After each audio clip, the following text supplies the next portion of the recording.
Welcome back. Kurnool జిల్లా మహానందిలో ఉగ్రవాదుల దాడిని ఖండిస్తూ విశ్వ హిందూ పరిషత్ ఆధ్వర్యంలో నిరసన ర్యాలీ చేపట్టారు. దాడికి గురైన మృతుల పట్ల మౌనం పాటించారు. మరణించిన వారి చిత్రపటానికి పూలమాలలు వేసి నివాళులర్పించారు. ఉగ్రవాదులు ఎక్కడున్నా వారిని కఠినంగా శిక్షించాలని డిమాండ్ చేశారు. మృతి చెందిన కుటుంబాలకు భారతదేశం మొత్తం అండగా ఉంటుందని అన్నారు. ఇక ఇదే అంశానికి సంబంధించి మా ప్రతినిధి మధుసూదన్ మరింత సమాచారాన్ని అందిస్తారు. అమాయకులైన ప్రజలపై జమ్మూ కాశ్మీర్లో జరిగిన ఉగ్రదాడికి నిరసనగా మహానంది దేవస్థానంలో విశ్వ హిందూ పరిరక్షణ సమితి నిరసన వ్యక్తం చేస్తుంది. ప్రస్తుతం మనతో ఈ విశ్వ హిందూ పరిషత్ వాళ్ళు ఉన్నారు. సార్, ఎలా చూడాలి ఈ ఉగ్రదాడిని? చాలా హేయం అండి. ఇది చాలా భయంకరమైన కోణం. ఇది మేము క్షమించడానికి నేరం. ఇది హిందువులపై ఇంత నీచంగా ఘోరాది ఘోరంగా దయాదాక్షం లేకుండా ఇటువంటి నీచమైన పని కొడగడతాని ఎక్కడ కూడా ఎప్పుడూ కలగలేదు. 370 ఆర్టికల్ తర్వాత ఆ పర్యాటకమైనటువంటి హిందువులను అతి దారుణంగా కిరాతకంగా చేసిన వాళ్ళందరూ ఖచ్చితంగా శిక్షించాలని కోరుకుంటాం. జై శ్రీరామ్. మీరు చెప్పండి, ఉగ్రదాడిని ఎలా చూడాలి? ఈరోజు జమ్మూ కాశ్మీర్ రాష్ట్రము అనంతనాగ్ జిల్లా మరి బెలహాం మరి ఆ యొక్క దేశంలో యాత్రికులను ఆ యొక్క పట్టణంలో యాత్రికులు అతి కిరాతకంగా 25 మందిని పొట్టన పెట్టుకున్నారు ఉగ్రవాదులు. ఇది చాలా సిగ్గుచేటు. మన భారతదేశం మన ప్రధానమంత్రి గారు కాపలాదారు. ఆయనకి ఈరోజు ఇజ్రాయెల్ మద్దతు ఇస్తుంది.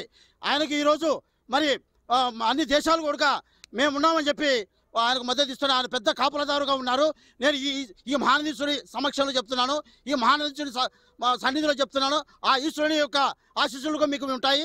మోడీ గారు ఎవరిని వదలద్దు. మరి గతంలో పుల్వామా దాడిలో మీరు ఏ విధంగా అయితే ఏరి పారేసినారో మరి ఏరి పారేసి మన భారతదేశం యొక్క ఏదో సత్తా ఏదో చూపించాలని చెప్పి మరి ఆ యొక్క చనిపోయిన వారికి శాంతి చేకూరాలని కోరుకుంటూ. మీరు చెప్పండి, ఏదైతే ఈ పర్యాటకులను వారి మతాన్ని నిర్ధారించుకునే విధంగా బట్టలు ఇప్పదీసి వీరు హిందువుల ముస్లింసా అని చెప్పేసి నిర్ధారించుకునే తర్వాత చంపడాన్ని ఎలా? మతం మాటున మారణ హోమాన్ని సృష్టించడం చాలా చాలా తప్పు అని నేను చెప్తాను. ఇది సమైక్యత సంఘీభావాలకు నిదర్శనంగా ఉండేటువంటి భారత గడ్డపైన ఒకరే జీవించాలి, ఇతరులు జీవించకూడదు అన్నటువంటి భావన చాలా అంటే చాలా తప్పు. మరి ఈ మారణ హోమాన్ని ఆపు చేయాలి అని చెప్పినంటే సమైక్యత సంఘీభావాలతో మనమందరం కూడా ఉండాలి. మనమందరం సమైక్యత ఉంటూ ప్రభుత్వం తీసుకున్నటువంటి చర్యలకు సంసిద్ధతను మన మద్దతును తెలపాలి.